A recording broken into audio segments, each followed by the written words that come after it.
Hello, my name is Kryptonite, and today I shall be showing you how I work in Illustrator.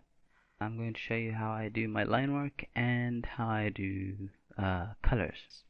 Alright, let's begin.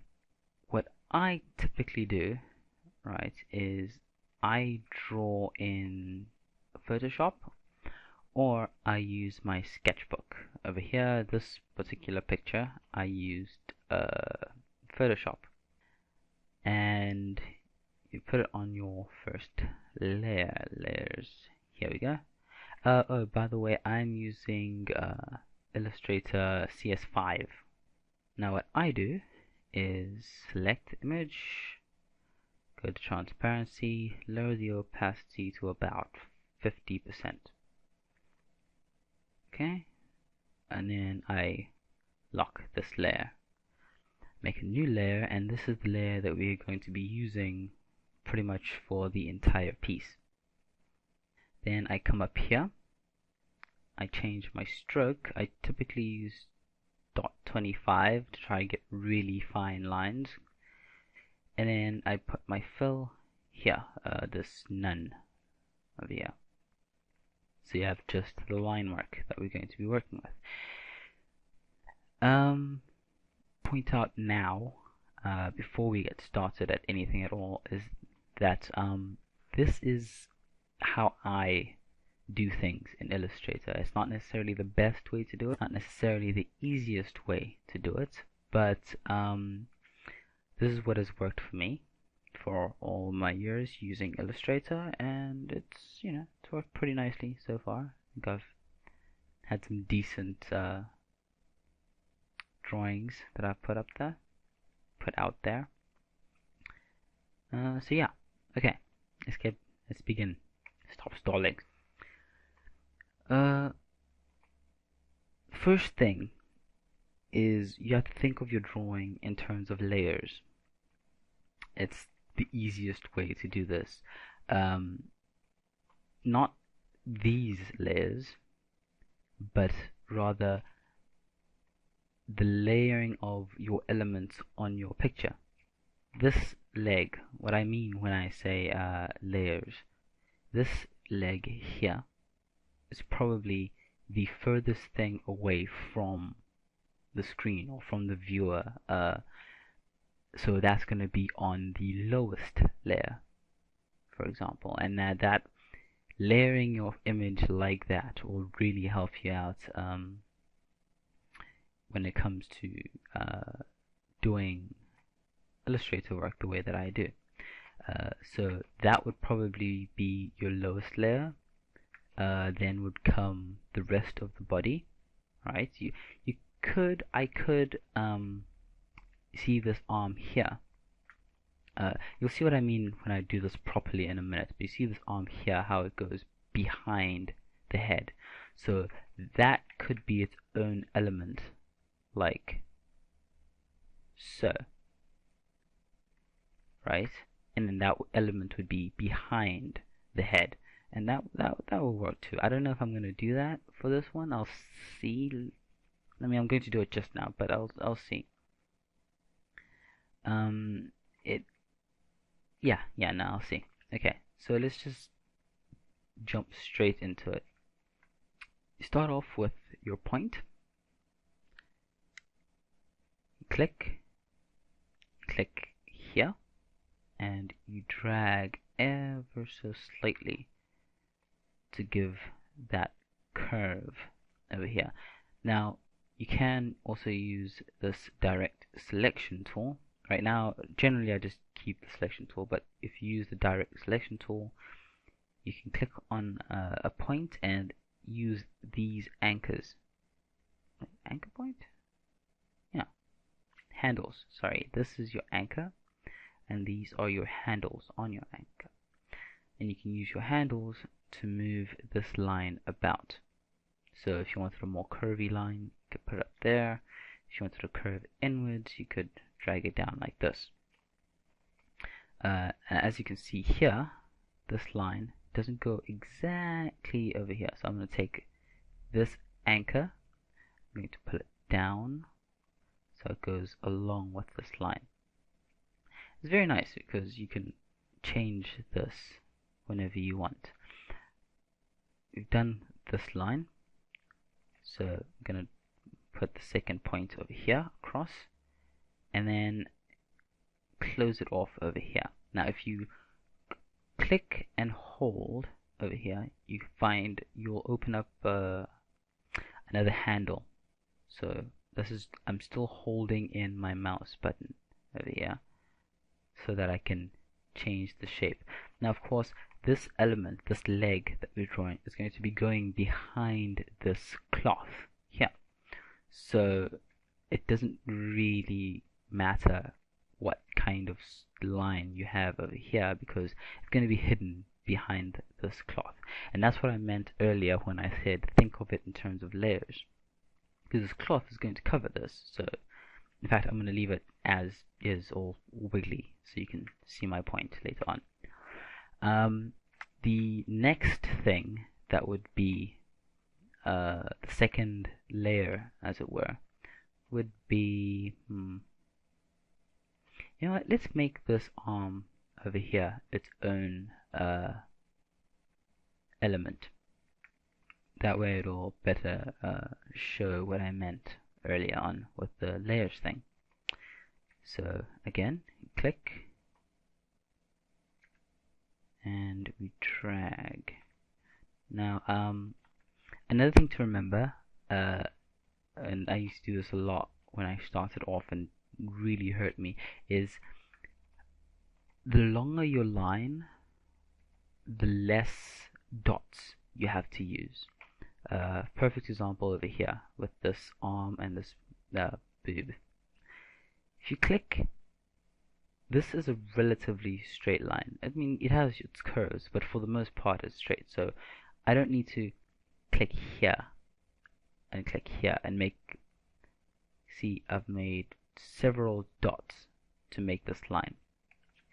For the sake of this tutorial, I'm going to make the lines a bit thicker so that you can see them better. But yeah, generally I try to stick to a 0.25 stroke, but there, I think that looks, you can see that better.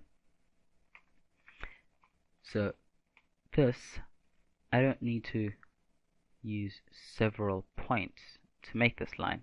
It'll hurt you in the long run and won't make your line look as smooth.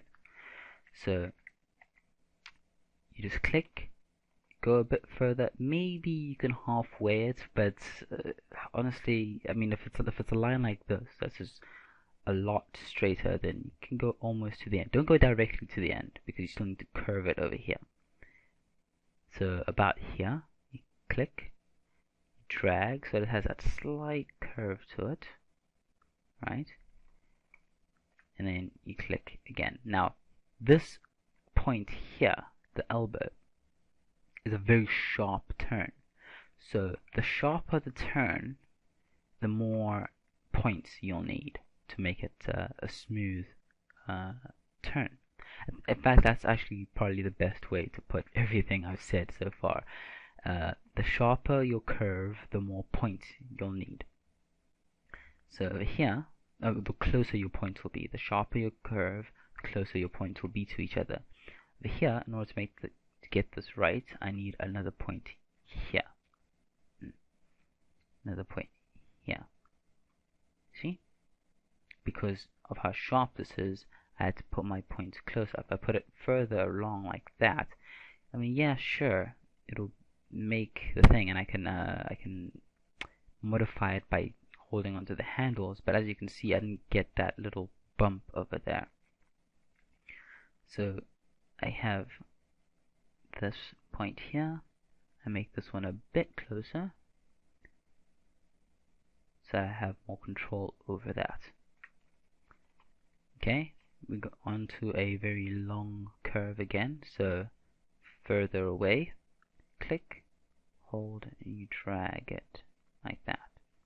Okay, now here we have a slight little bump over here. Now you could kind of try to play it off, but as you can see, it's not really, It's not working. Yeah, it's not working. So what we're going to do is going to click here. Oh God, I didn't explain that.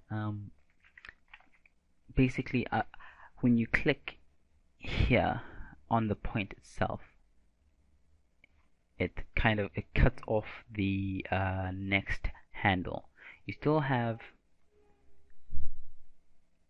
this handle here, the back handle over here, but you no longer have the one that leads up in front, and that's good for corners, very tight corners especially, or if you want to have better control over your line work. So click here. Again, this is a small little bump, so I'm gonna make this the next point closer over here. Try to keep this line relatively straight. Okay, I'll put that there, and then move this down slightly, just little bump over there, and that is the bump on your wrist. Well, it should be. Actually, now that I look at it, it's a bit far away from the hand, so I'm gonna just cheat it like that a bit. It wasn't in the original drawing, but it's there now. That should be fine. Okay, and then you have your hand, which I chose to completely not draw because I suck at drawing hands. So as you can see, I've extended the arm right into the face. And again, this won't be a factor because this part, this section over here, is going to be on top of this element, this arm that I'm currently drawing. So you don't need to stress about it too much. And I mean, I could just like follow along the contours of the face, but honestly, it's a lot of work that you won't need to do because you won't see it in the end, and it's a headache. So don't do that. Don't do that. So again, long line. So don't dilly like that. Just nice and straight.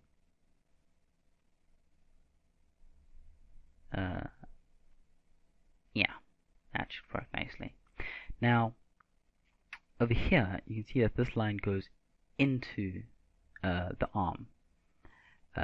So what I like to do is I generally like to draw out the outer shapes first. So the silhouette, I guess is the best way to put it, of the arm and the leg and all the parts that constitute this drawing.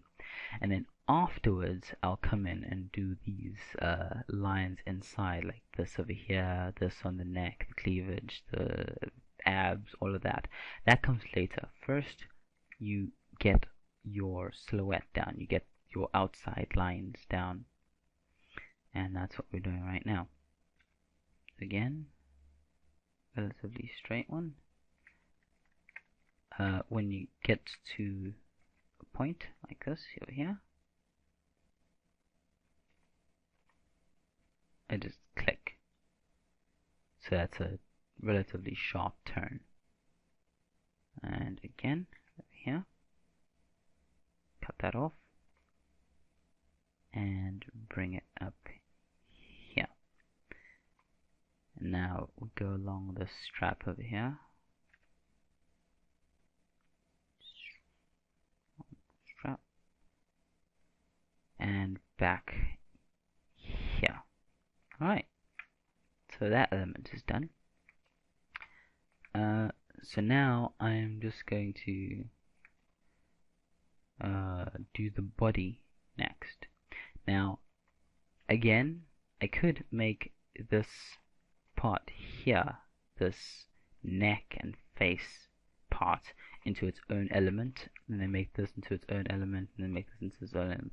But honestly, you're gonna wind up with like 1,200 different elements. Okay, maybe not that many, but you're gonna wind up with a lot more elements than you need to. I mean, I didn't actually need to make this its own individual element. I just thought it would be an easier way to show the layers thing that I was talking about. So for this next layer, which is the body, I'm just going to make this entire thing one solid layer. So I think I'm going to time-lapse that one. Yeah, I think I'm going to time-lapse that one because the basic elements that I've already shown you here will apply to here. Anywhere where there's a long line like this, I'm not going to put the points too close together.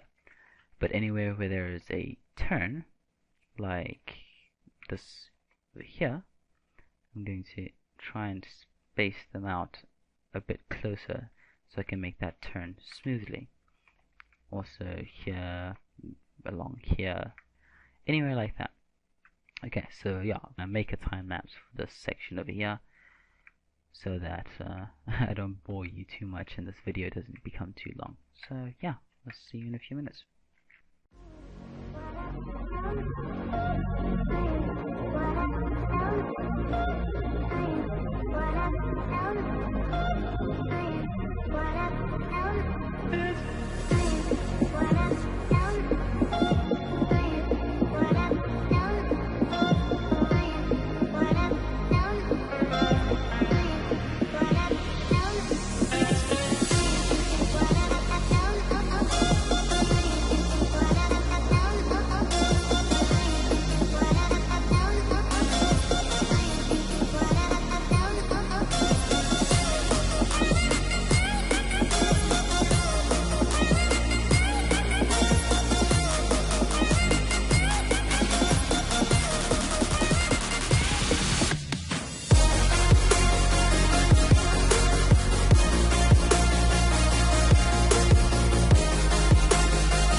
Okay, let us continue. So, as you can see, I continued a bit further.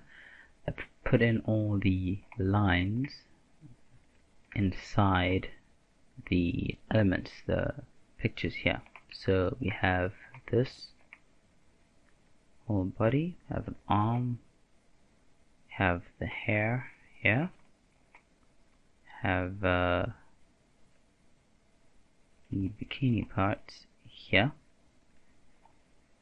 and it's all layered.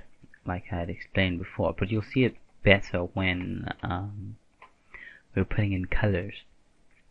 Speaking of colors, I'm thinking of making this into a two-part video because, I mean, we've been going for about 20 minutes already. I didn't realize how long this was going to take, but I think it'll be better off as a two-parter. So in this part we will be doing the line work, and then in the second part we'll be doing all the colors. Now, one last thing before I end this is what I do with these lines, these inner lines here. Now I'm going to select them all. Well, I'm going to try to anyway.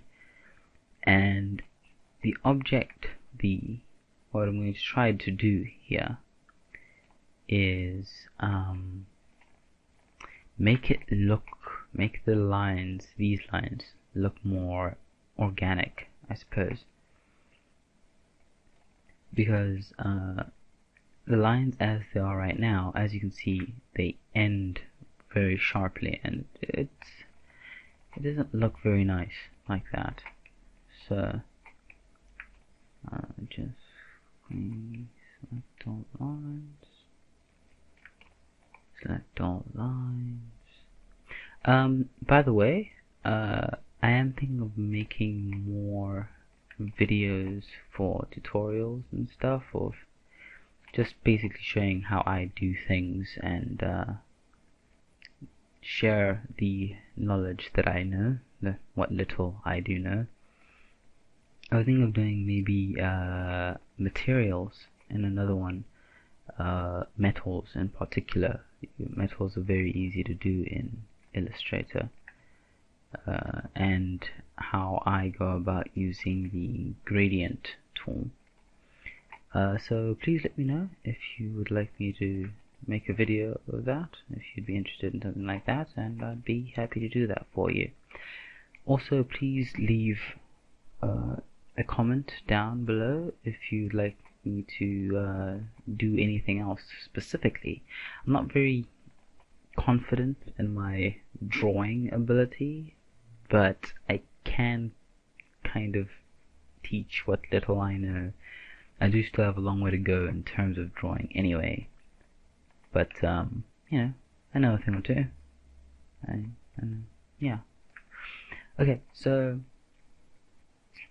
now that we've selected all of these inner lines, what we're going to do is we're going to increase the stroke. Now, as I said in the beginning of this video, usually I use a 0.25 stroke, this one over here.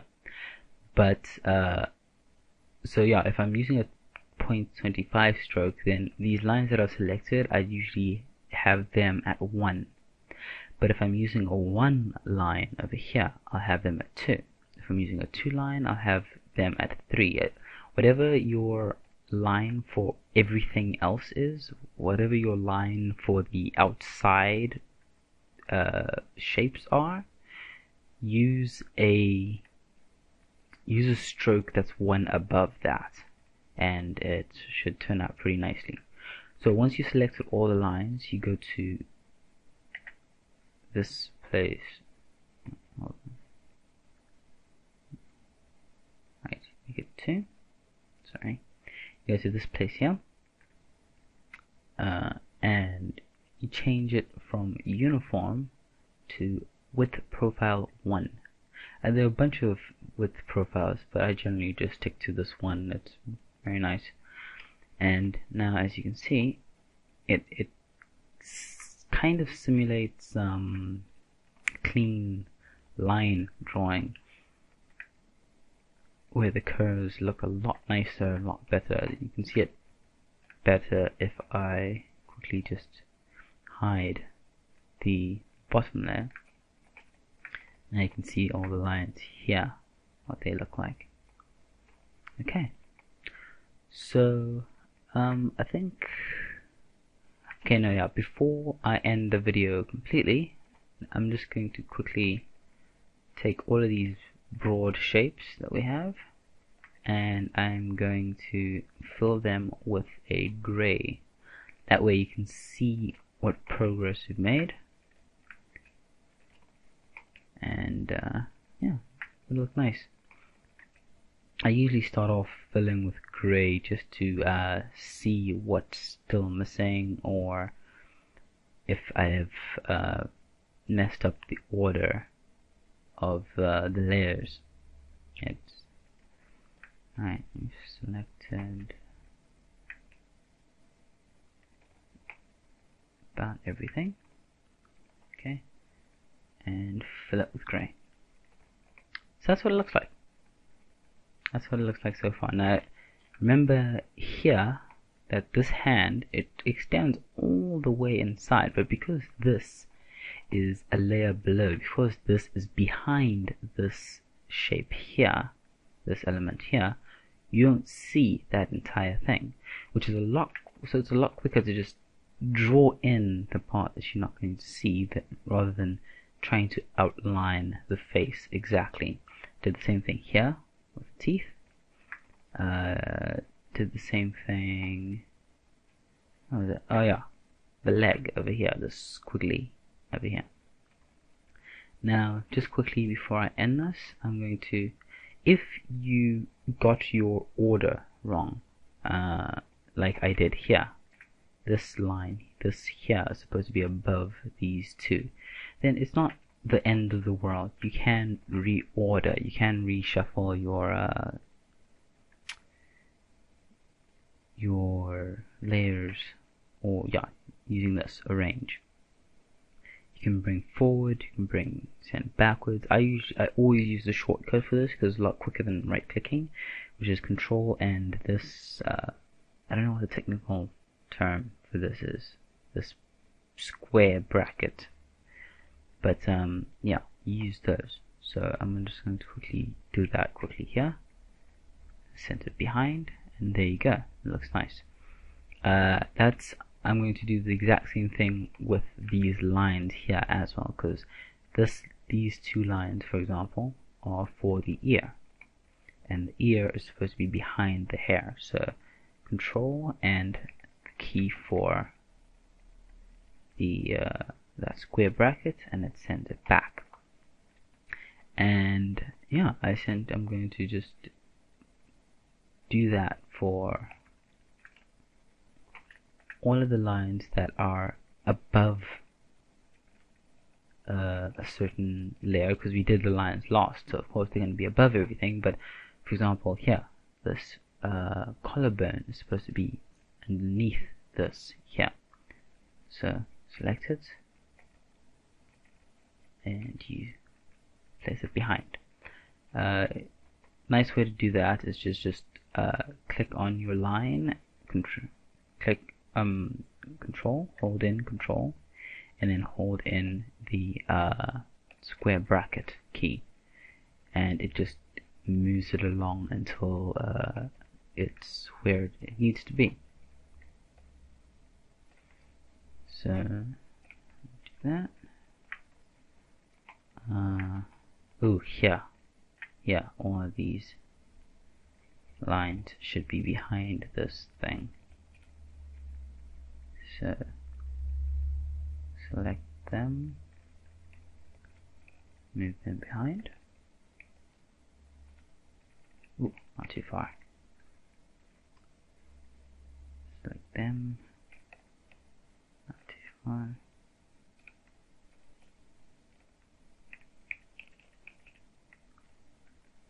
And there we go. Yeah, so that's that. And in the next part I'll be putting in the colors and showing you a bit of how I use gradients to to color. Alright, see you in the next video.